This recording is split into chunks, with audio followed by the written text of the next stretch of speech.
بسم الله الرحمن الرحيم وجاهدوا في الله حق جهاده هو اجتباكم وما جعل عليكم في الدين من حرج ملة أبيكم إبراهيم هو سماكم المسلمين من قبل وفي هذا ليكون الرسول شهيدا عليكم وتكونوا شهداء على الناس فأقيموا الصلاة وآتوا الزكاة واعتصموا بالله هو مولاكم فنعم المولى ونعم النصير صدق الله مولانا العظيم رب اشرح لي صدري ويسر لي أمري واحلل عقدة من لساني يفقه قولي اللهم صل على محمد وعلى آل محمد كما صليت على إبراهيم وعلى آل إبراهيم إنك حميد مجيد اللهم بارك على محمد وعلى آل محمد كما باركت على إبراهيم وعلى آل إبراهيم إنك حميد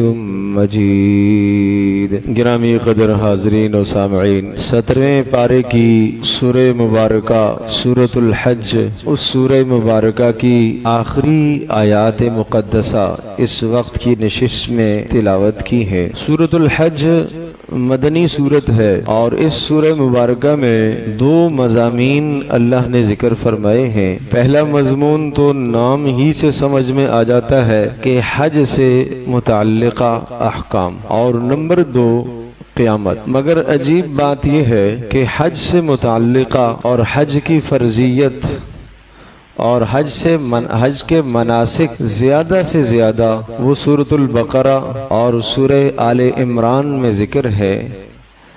اس سورہ مبارکہ میں حج کا بیان بہت تھوڑا سا ہے. ایک رکوع ہے، اس ایک رکوع میں بھی مکمل بیان حج کا نہیں ہے.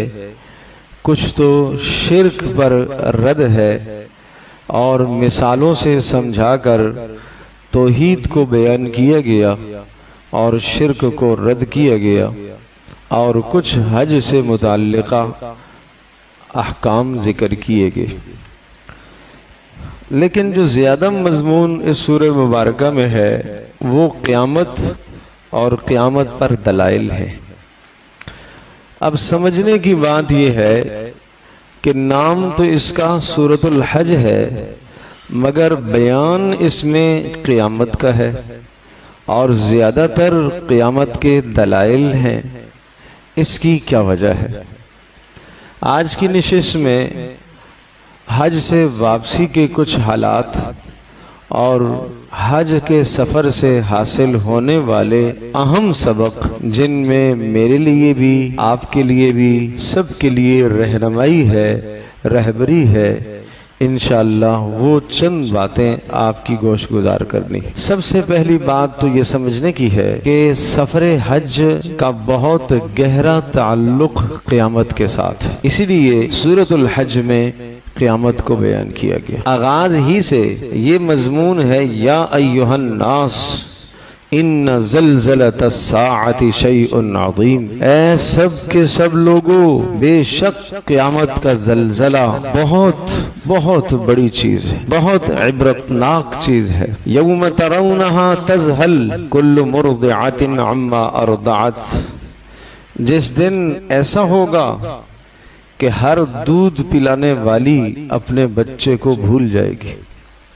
وَتَضَعُ كُلُّ ذَاتِ حَمْلٍ حَمْلَهَا. اور ہر حاملہ اپنے بچے کو گرا دے گی. وَتَرَى النَّاسَ سُكَارَى. اور آپ دیکھیں گے کہ لوگ نشے کی سی حالت میں مدہوش ہوں گے. وَمَا هُمْ بِسُكَارَى. حالانکہ وہ نشہ نہیں ہوگا. وَلَكِنَّ عَذَابَ اللَّهِ شَدِيد. اللہ کا عذاب بڑا سخت ہوگا. اور پھر اس کے بعد فوری فرمایا، ان کنتم فی ریب من البعث. اگر تمہیں قیامت کے واقع ہونے میں شک ہے تو سنو دلیل، فَإِنَّا خَلَقْنَاكُمْ، ہم نے تمہیں مٹی سے بنایا ہے اور ہم نے تمہیں پانی کے قطرے سے پیدا کیا ہے اور ہم نے تمہیں ماں کے رحم میں ٹھہرایا ہے اور وقت مقررہ کے بعد ہم نے تمہیں باہر لایا ہے اور پھر ہم نے تم میں سے بعض کو جوانی میں موت دے دی اور بعض کو بڑھاپے تک پہنچایا ہے۔ یہ سب کچھ جو ذات کر سکتی ہے وہ مرنے کے بعد دوبارہ اٹھانے کی بھی طاقت رکھتی ہے۔ یوں قیامت کو سمجھایا، انسان کی تخلیق کو ذکر کر۔ تو میں یہ عرض کر رہا تھا کہ حج کے سفر کے ساتھ قیامت کے منظر کا بڑا گہرا تعلق ہے۔ کیسے؟ پوری دنیا سے انسان مختلف زبانوں میں، مختلف رنگوں والے، مختلف شکلوں والے، مختلف قوموں والے، مختلف قبیلے والے، مختلف وطنوں اور علاقے والے، مختلف مزاج والے، سب کے سب ایک جگہ پر جمع ہوتے ہیں، اور یہ اجتماع جو ہوتا ہے، یہ اجتماع قیامت کے دن روز محشر کے اجتماع کو ظاہر کر رہا ہوتا ہے۔ کیوں؟ قیامت کے دن جو روز محشر کا اجتماع ہوگا اس میں بھی سب کے سب حاضر ہوں گے، پوری کی پوری انسانیت آئے گی، کوئی بھی چھپا ہوا نہیں ہوگا، اور اس موقع پر بھی پوری دنیا سے لوگ آتے ہیں، گو کہ سارے نہیں آتے لیکن ایک منظر نظر آ رہا ہوتا ہے۔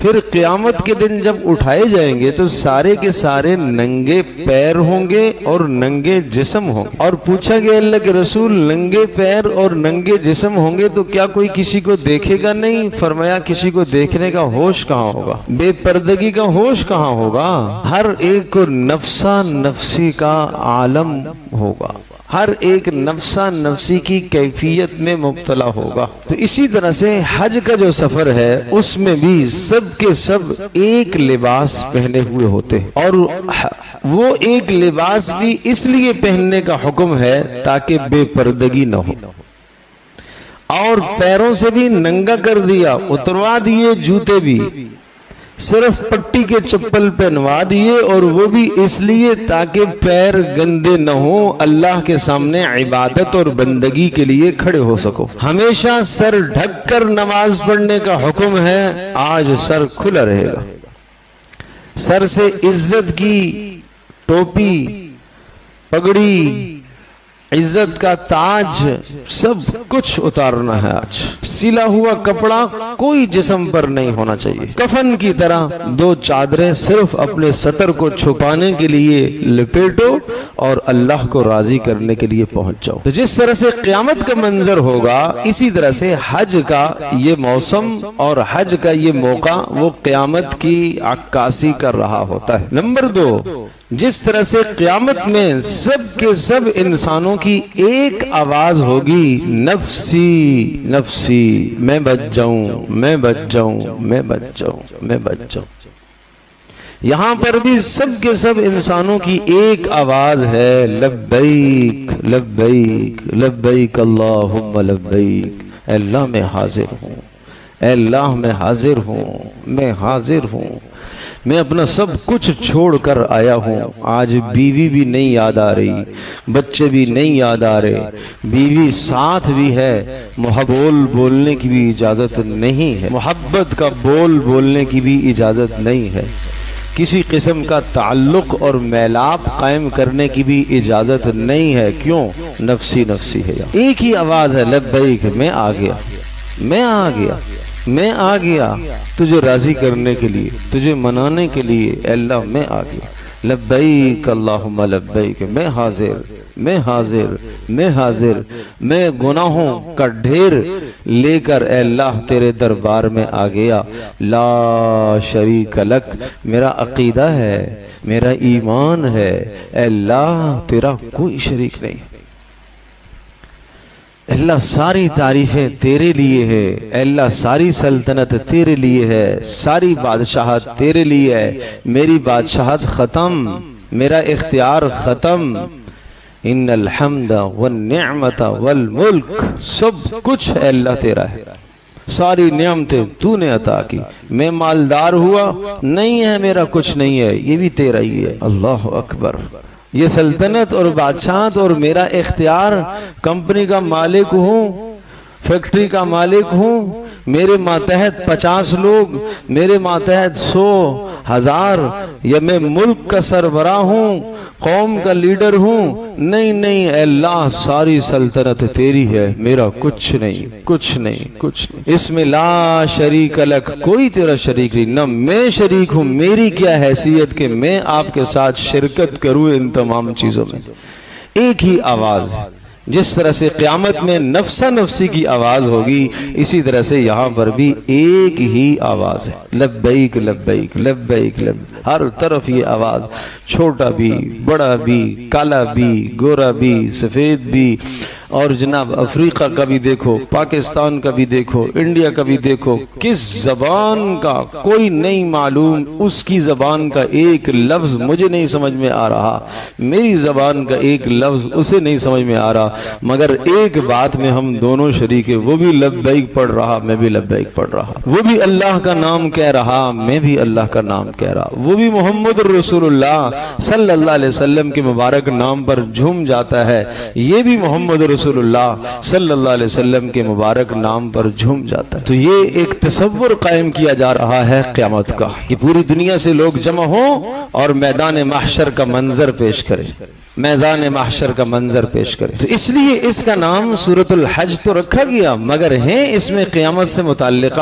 احکام، قیامت کے دلائل ہیں سورۃ الحج۔ اور پھر ایک تیسری چیز اس موقع پر دیکھنے کی یہ آتی ہے کہ جب ہر کوئی تھک جاتا ہے، چور ہو جاتا ہے، تو اس وقت بھی نفسا نفسی ہی کی کیفیت بن جاتی ہے۔ بسا اوقات روڈ پر پڑے ہوئے آدمی کی آپ مدد نہیں کر پائیں گے، اس لیے کہ آپ خود اس وقت مدد کے محتاج، آپ خود چلنے میں اتنے تھک چکے ہیں، چور ہو چکے ہیں کہ آپ خود مدد کے محتاج ہیں، آپ دوسرے کی کیا مدد کریں۔ تو یہ منظر بھی آنکھوں سے دیکھا، اور اس موقع پر ساتھیوں سے اس بات کا مذاکرہ کیا کہ دیکھو یہ سورۃ الحج میں جو قیامت کے سورۃ الحج میں جو قیامت کو ذکر کیا گیا، اسی لیے ذکر کیا گیا، جاؤ اس کو اٹھاؤ تو صحیح، کون اٹھائے گا؟ ایسی نفس نفسی کی کیفیت ہوتی ہے۔ تو یہ ہے سورۃ الحج اور قیامت کا جوڑ آپس میں۔ پھر ایک اور بڑی اہم بات، اللہ کرے میرے دل میں اور آپ کے دل میں بیٹھ جائے، اس بات کو میں نے بہت اہمیت کے ساتھ وہاں حاجیوں کے سامنے بھی ذکر کیا ہے،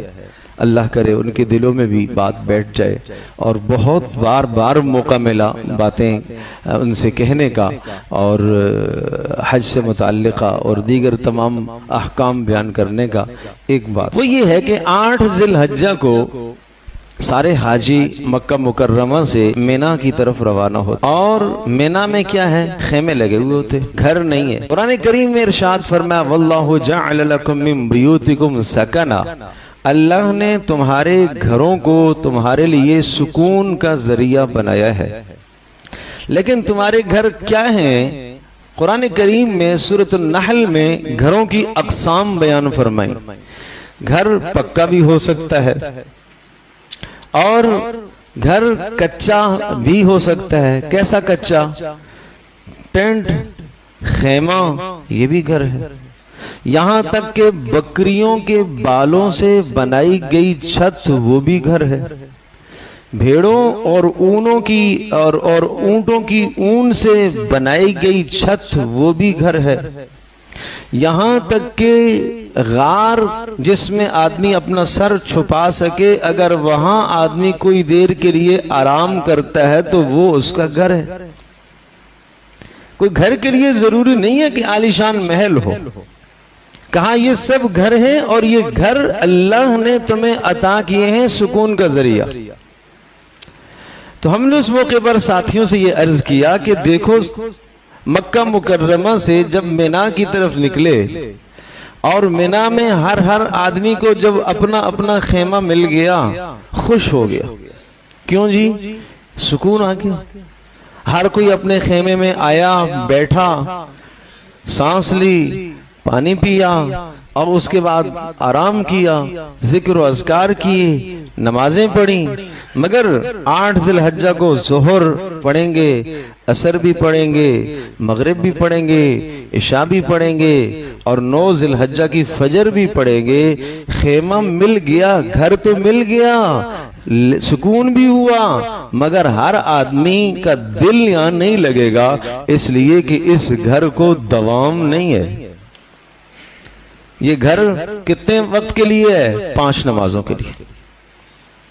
یہ تصور ہے، یہ دنیا ہے، یہ دنیا بتائی جا رہی ہے آپ کو۔ یہاں دل نہیں لگانا ہے، بس 5 نمازیں پوری کر کے چھوڑ کے آگے نکل جانا ہے۔ ٹھیک ہے جی، 9 کی فجر ہوئی، فجر پڑھ کے اب چلے جاؤ عرفات میں۔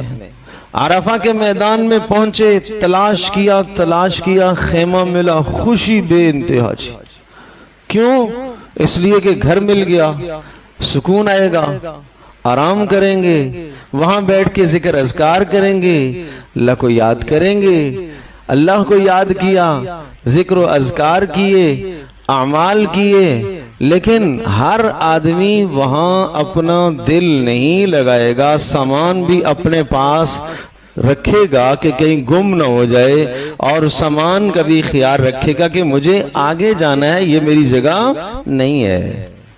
وہاں بھی آدھا دن یا دن گزارنا ہے۔ زوال کے بعد سے تھوڑی سی محنت کرو، جاہدوا فی اللہ حق جہادی، اللہ کو پانے کی محنت کرو۔ وہ محنت حاجی عرفہ میں کرتے ہیں اللہ کو پانے کی، وہ بھی وہ کرتے ہیں جو سیکھ کر جاتے ہیں، جنہیں پتہ ہوتا ہے کہ عرفہ میں کیا کرنا ہے، 9 ذی الحجہ کا کیا عمل ہے، زوال سے لے کر غروب تک یہاں کیا کرنا ہے، پیارے پیغمبر صلی اللہ تعالی علیہ وسلم نے یہاں کیا کیا تھا۔ جو کوئی سیکھ کے جاتا ہے اسے معلوم ہوتا ہے، یا جس کے ساتھ، جس گروپ کے ساتھ کوئی علماء ہوتے ہیں وہ بتا رہے ہوتے ہیں۔ اکثر و بیشتر مجمع کو تو پتہ ہی نہیں ہوتا کہ کیا ہے۔ وقوف عرفہ ہو گیا، اب جیسے ہی غروب آفتاب ہوا تو پتہ چلا کہ یہ جو گھر خیمہ جس کو ہم نے سکون کا ذریعہ سمجھا تھا، دوام اس کو بھی نہیں ہے، اس کو بھی چھوڑنا پڑ گیا، اس کو بھی چھوڑنے کا حکم آ گیا۔ اب چلو جی مزدلفہ پہنچو، مغرب اور عشاء وہاں ملا کر پڑھیں گے۔ آج حکم یہ ہے کہ کبھی بھی نمازیں وقت سے آگے پیچھے نہیں ہونی چاہیے، بر وقت نماز پڑھنی چاہیے، لیکن آج جو نمازیں فرض کرنے والی ذات ہے، آج اس کا حکم ہے، آج میرا حکم آج یہ ہے کہ وہاں جا کے پڑھنی ہے۔ آج تم راستے میں پڑھو گے تو گنہگار ہو جاؤ گے، آج مغرب کو مغرب کے وقت میں پڑھو گے تو گنہگار ہو، آج مغرب کو عشاء کے وقت میں جا کے پڑھنا ہے، اس لیے کہ حکم ہے۔ ماننے کا نام ہے دین، اطاعت کا نام دین ہے، مان لینے کا نام دین ہے۔ ایسے کرو جی ایسے کر لیں گے، ایسے کرو جی ایسے کر لیں گے، چون چراں کرنے کی بات ہے ہی نہیں ہے۔ یہ حج سمجھا رہا ہے، یہ حج سے یہ فلسفہ سمجھ میں آ رہا ہے کہ اللہ کا حکم آ گیا تو ضروری سے ضروری چیز پیچھے ہو گئی، اس کے حکم پر سب کچھ قربان کرنے کے لیے میں تیار ہوں۔ مزدلفہ پہنچے، مزدلفہ پہنچ کر کھلے آسمان کے نیچے، اب یہ مشق آئی، کھلے آسمان کے نیچے۔ پہلے تو خیمے آپ کے گھر تھے، سکون کا ذریعہ تھے، اب آسمان آپ کے گھر کی چھت ہے۔ تو یہ سمجھایا جا رہا ہے کہ اس دنیا کے اندر اگر آسمان کے نیچے آپ کو جگہ مل جائے اور زمین کے اوپر آپ کو جگہ مل جائے تو جب بھی اللہ کا شکر کرنا لازم اور واجب اور ضروری۔ یہاں کوئی خیمہ نہیں۔ پہنچے مزدلفہ میں، خوش ہو گئے، کہاں لیٹے ہوئے ہیں؟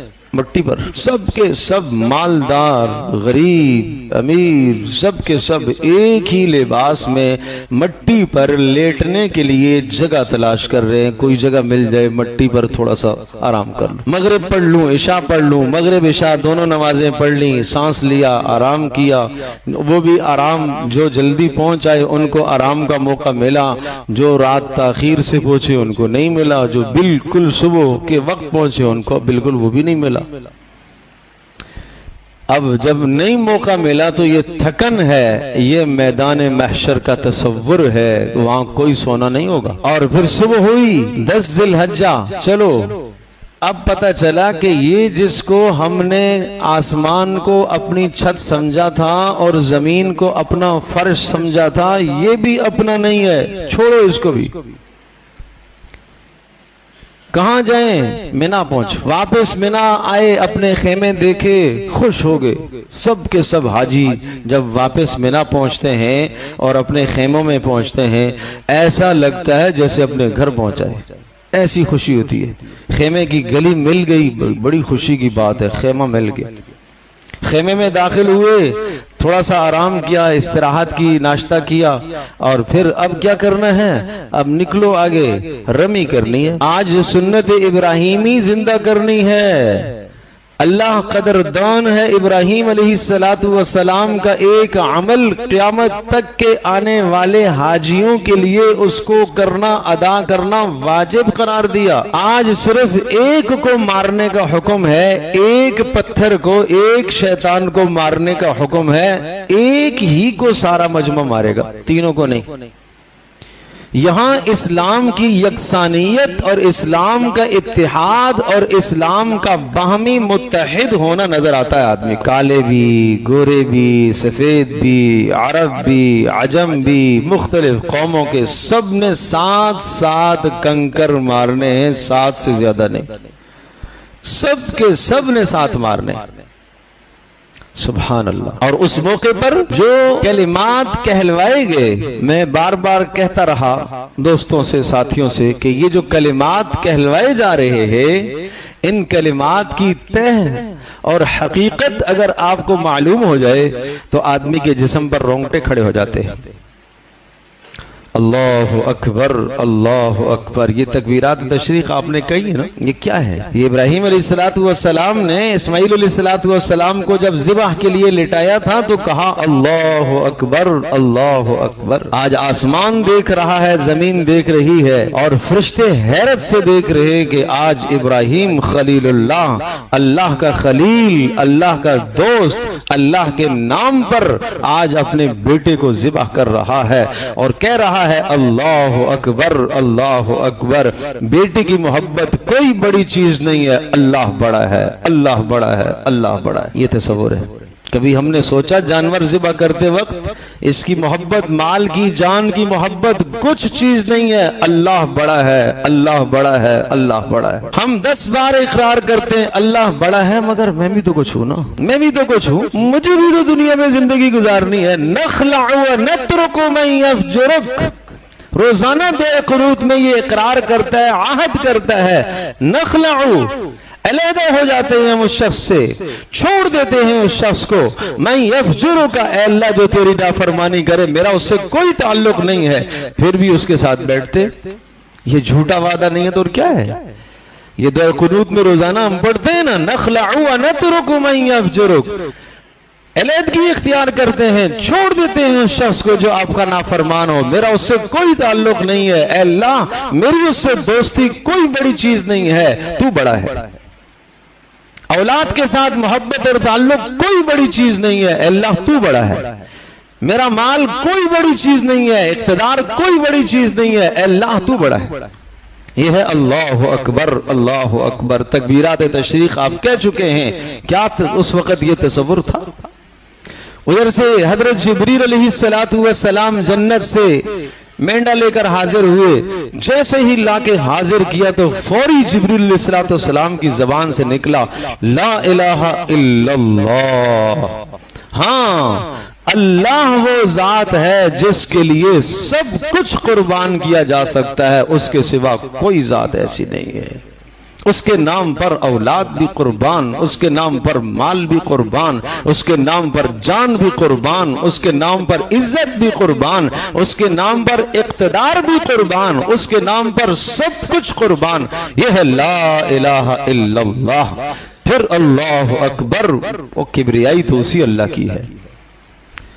اللہ اکبر۔ ادھر سے اسماعیل علیہ السلام نے دیکھا کہ میرے ابا نے کہا اللہ اکبر اللہ اکبر، جبریل نے کہا لا الہ الا اللہ واللہ اکبر، تو اسماعیل علیہ السلام نے جب دیکھا کہ میری قربانی اللہ نے قبول کر لی اور مجھے زندہ بھی بچا لیا، قربانی بھی قبول کر لی، اللہ اکبر، اے اللہ ساری بڑائی تیرے لیے ہے، تو یہ کر سکتا ہے، وللہ الحمد، اے اللہ ہماری قربانی قبول ہو گئی، ساری تعریفیں تیرے لیے ہے۔ ان کلمات کے ساتھ جب رمی آدمی شیطان کو کنکر پھینکتا ہے نا تو رضن للرحمن، بسم اللہ اللہ اکبر، اللہ اکبر، رضن للرحمن ورغمن للشیطان، یہ زبان پر نعرہ ہوتا ہے، رضن للرحمن، اللہ کو راضی کرنے کے لیے یہ کر رہا ہوں، ورغمن للشیطان، اور شیطان کو دھدکارنے کے لیے، ذلیل اور رسوا کرنے کے لیے ایسا کر رہا ہوں۔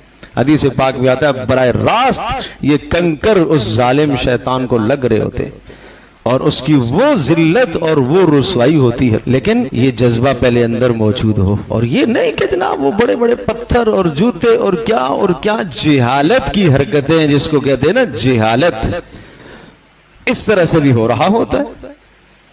چونکہ سیکھ کے مسائل احکام نہیں جاتے، جب وہ جہالت کی حرکتیں کر رہے ہوتے ہیں تو شیطان تو ہنس رہا ہوتا ہے، دیکھو ان کو نبی نے کیا بتایا اور ان کو ابراہیمی سنت کیا ملی اور یہ کیا کر رہے ہیں، یوں کنکر آپ مارتے تھے ایسے ایسے ایسے، یہ انگوٹھے پر رکھ کر شہادت کی انگلی سے ایسے۔ چلو فقہاء نے گنجائش دی کہ ایسے اگر نہ پہنچ سکے نہ لگ سکے اس لیے کہ رش ہے تو آپ ایسے مار لو، جیسے آدمی پتھر پھینکتا آہستہ سے، اور ہر پتھر کے ساتھ اللہ اکبر، رضن للرحمن ورغمن للشیطان، اللہ اکبر، رضن للرحمن ورغمن للشیطان، رضن للرحمن ورغمن للشیطان، اللہ کو راضی کرنے کے لیے، شیطان کو ذلیل اور رسوا کرنے کے لیے، یہ ہے اصل۔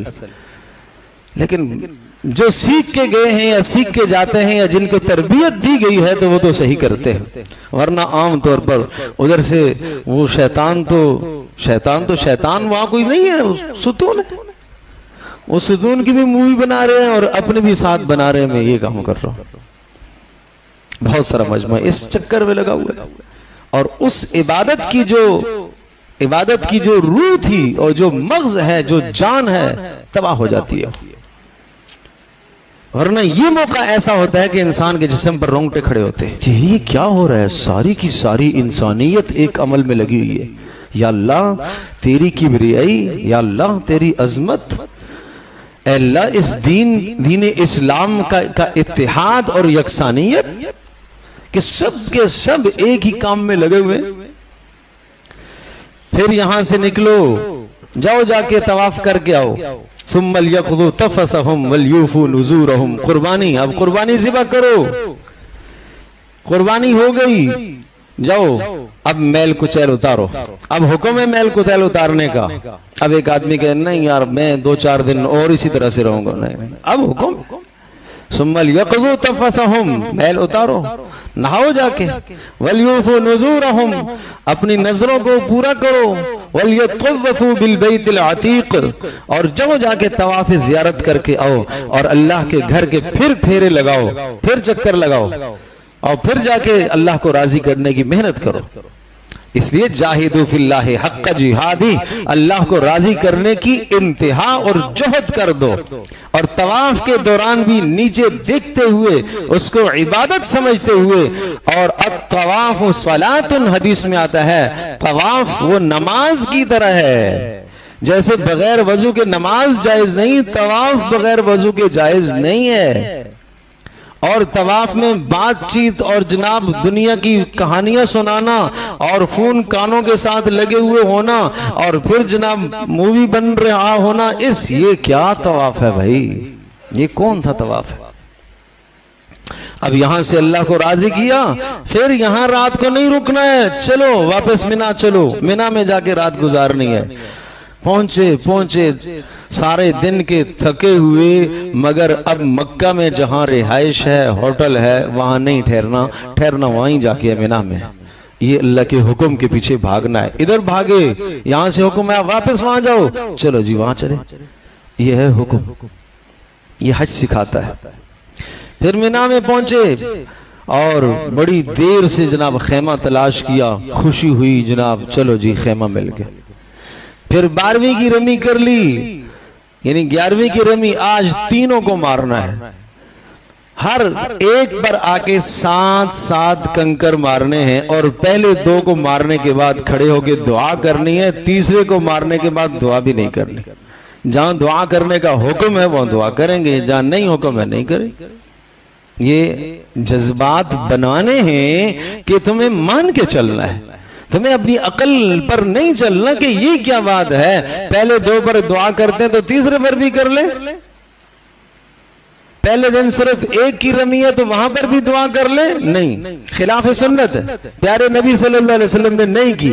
تو تمہیں اپنی عقل کو نہیں دوڑانا، اپنی عقل کو نہیں لڑانا، تم نے صرف یہ دیکھنا ہے کہ اللہ کا کیا حکم ہے، میرے نبی صلی اللہ علیہ وسلم کی کیا سنت ہے، بس اپنے جذبات کو ادھر فنا کرنا ہے، ادھر مٹا دینا ہے اپنے آپ کو۔ پھر اس کے بعد 12ویں کی رمی بھی کر لی، اب اختیار دے دیا، اب تمہیں اختیار دے دیا، ایک چیز کا اختیار ہے، اب دیکھتے ہیں کیا کرتے ہیں۔ پیچھے کے کام سارے لازمی کر دیے تھے، آج ایک دن اختیار دے دیا کہ 13ویں کی رمی کر کے آؤ تو اچھی بات ہے، فضیلت ہے، نہیں کر کے آؤ گے حج پورا ہو جائے گا، مگر 13ویں کی رمی کرو گے تو فضیلت ہے۔ اب یہ پاک پروردگار اختیار دے کر بھی آزمانا چاہتا ہے کہ دیکھتے ہیں جہاں اس بندے کو اختیار ملتا ہے وہاں میری رضا کو ترجیح دے گا یا اپنی خواہش کو ترجیح دے گا۔ ظہر کی نماز کے بعد 2 نفل پڑھنا واجب؟ بولو نہیں واجب ہے نا بھائی، ارے دو رکعت نماز نفل پوچھ رہا ہوں، ظہر کی نماز کے بعد 2 سنتیں پڑھ لی، اس کے بعد 2 نفل پڑھنا واجب ہے؟ نہیں، اختیار ہے نا، پڑھو گے تو اچھی بات، نہیں پڑھیں گے تو کوئی گناہ۔ اب اللہ دیکھنا چاہتا ہے یہ اختیار کو کہاں لگا رہا ہے اپنے کو، یہ اپنے اختیار کو کہاں استعمال کر رہا ہے۔ کوئی محبوب اختیار دے، کوئی چاہنے والا آپ کو اختیار دے کہ بھئی یہ کر لو اور یہ بھی کر سکتے ہو، لیکن یہ کرو گے تو میں خوش ہو جاؤں گا آپ سے، ٹھیک ہے جی، آپ کی خوشی کے لیے تو ساری رات کھڑا رہوں گا۔ تو اللہ بھی کبھی کبھی اختیار دے کر بھی آزمانا چاہتا ہے کہ میرا بندہ کرتا کیا ہے، یہ اپنے اختیار کو لگاتا کہاں ہے، استعمال کہاں کرتا ہے یہ۔